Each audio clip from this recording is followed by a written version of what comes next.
Dragon Age. The Veilguard releases new update for November 2024. BioWare has released a rather hefty patch for Dragon Age. The Veilguard, which among a myriad of bug fixes, also adds some quality of life changes. A new patch for Dragon Age.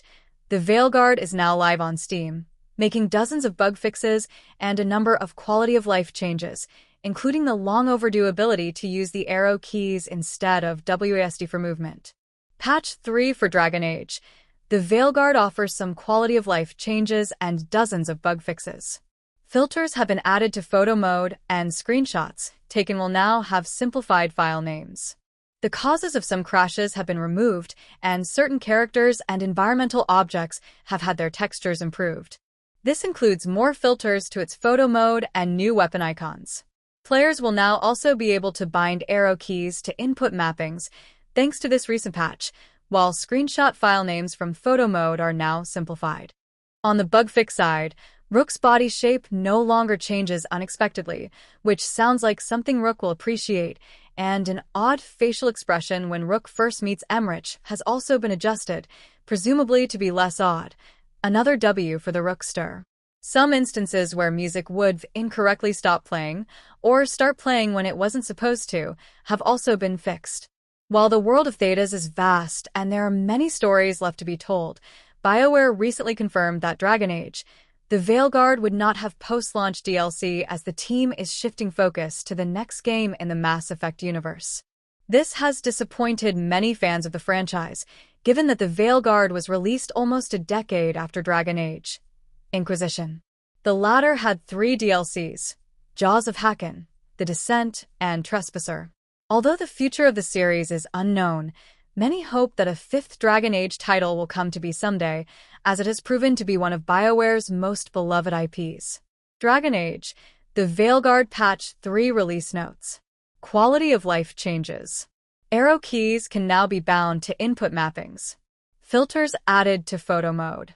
Screenshot file names from photo mode have been simplified, showing the date the photo was taken. The file path where screenshots are saved is now shown in-game when a screenshot is taken through photo mode. It is now easier to identify where an enchantment has been applied to a companion's equipment. Adjusted the glint option description and settings. New rings can now be compared against both equipped ring slots. A notification now appears when the Crossroads Spirit Merchant is available. Added new icons for some weapons. Bug fixes. Eliminated the causes of a small number of crashes.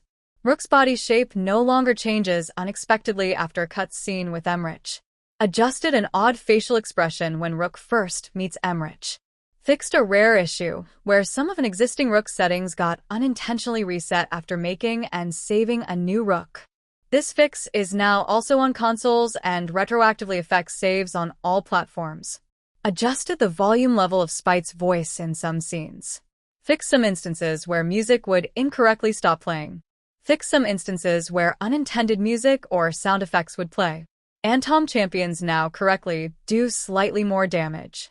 Mage Rooks no longer shift to the right awkwardly after performing an extended dodge.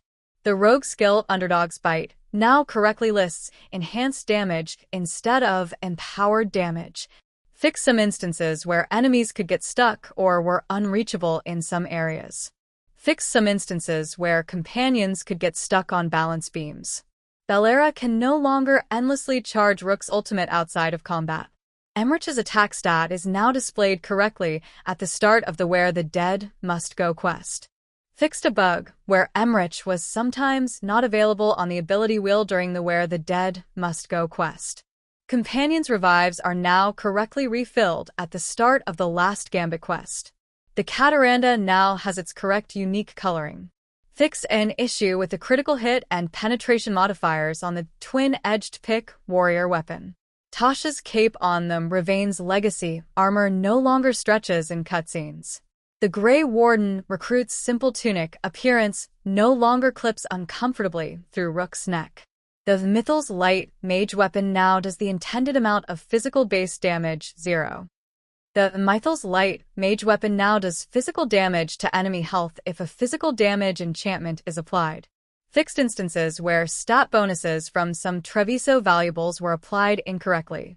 Fixed instances where valuables with stat increases were not all visible in merchant stores. Improved textures on various characters and environment objects. Fixed an issue where VFX could become extremely bright. Fixed several distance pop-in issues. Fixed an issue that caused the camera to stutter when closing the Illuvian interface. Fixes several instances where quest objectives would not update correctly during some quests. The On Deadly Wings quest can now be completed even if the Ace Low Poison quest has not been fully completed. The Mayor of Demetas crossing no longer appears in two places at once during the Lives Spared quest. One of the Revenants will no longer fail to appear in the crossroads. Fixed an issue where a door would not open during the Heights of Atham memory and the Regrets of the Dreadwolf quest. The intended 2D cinematic scene now plays after the Shadows Crossing quest. Fixed an issue where the path forward could become blocked in the A Murder of Crows quest. Fixed a blocking issue during the In Entropy's Grasp quest. Companions are now present when loading the first autosave made in the Isle of the Gods quest. The HDR calibration setting is now saved correctly between game sessions. Prevented multiple instances where Rook could get stuck while exploring Thetas. One of the Watcher's Robe appearance variations is now correctly granted after completing the Disrupt and Conquer memory. Fixed a place in Arlethan Forest where Rook could get stuck in a drowning loop.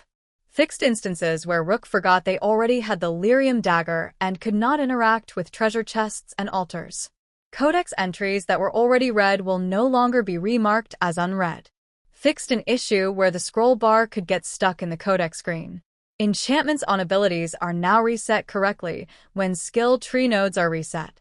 The Crossroads Spirit Merchant now shows the intended faction reputation gained for whichever city was blighted when selling valuables. Fixed a rare issue where some skill tree nodes were sometimes unable to be unlocked. Some adjustments to the game credits.